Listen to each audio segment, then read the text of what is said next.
বাপমার হোটেল, যতদিন পারবি চালিয়ে নে।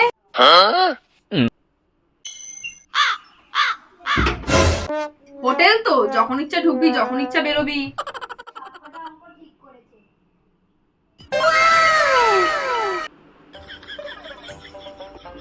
হ্যাঁ, ঘুমিয়েছিস তো, ঘুমিয়ে থাক। ঘুমিয়ে থাকলে তো সব হয়ে যাবে, মা আছে না।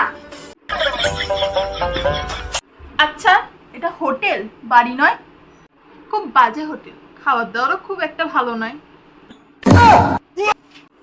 প্রতিদিন এক বোরিং খাওয়ার। এখানকার লোকজনরা কোনো গুরুত্বই দেয় না কথার।